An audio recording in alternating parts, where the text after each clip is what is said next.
নমস্কাৰ, মই জয়শ্ৰী। আশা কৰোঁ আপোনালোক আটাই ভালে আছে। আজিৰ ভিডিঅ'টোত মই এটি মিছ'ৰ পৰা অৰ্ডাৰ দিয়া কুৰ্তি আপোনালোকক দেখুৱাবলৈ লৈছোঁ। এনেতো মই মিছ'ৰ পৰা বহুত বস্তু কিনিছোঁ, বাট মানে কুৰ্তি আজি প্ৰথম এটি কিনিছোঁ। তো হওক আপোনালোকক দেখাওঁ কেনেকুৱা ধৰণৰ আহিছে।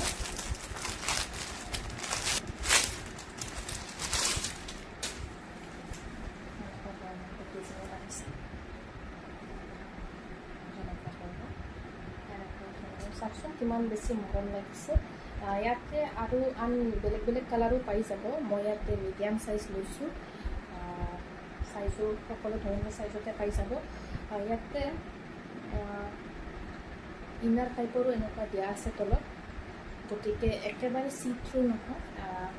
আপোনালোকৰ পচন্দ হৈছে যদি আপোনালোকে অৰ্ডাৰ দিব পাৰিব। মই লিংকটো কমেণ্টত দি দিম। এতিয়া মই আপোনালোকক পিন্ধি দেখাই দিছোঁ। সেয়া চাওক, মই আপোনালোকক পিন্ধি দেখাই দিছোঁ কিমান বেছি ধুনীয়া লাগিছে। চাওকচোন, ওপৰৰ পিনে এনেকুৱা লাইনিং আছে আৰু ইয়াতে এনেকুৱা চিকেন কাৰী ৱৰ্ক আছে। কিমান ধুনীয়া লাগিছে চাওকচোন। আপোনালোকৰ যদি পচন্দ হৈছে অৰ্ডাৰ দি ল'ব। মই কমেণ্টত লিংকটো দি দিছোঁ। আৰু ভিডিঅ'টি চাই যদি ভাল লাগিছে লাইক, শ্বেয়াৰ, কমেণ্ট কৰি দিব। ধন্যবাদ।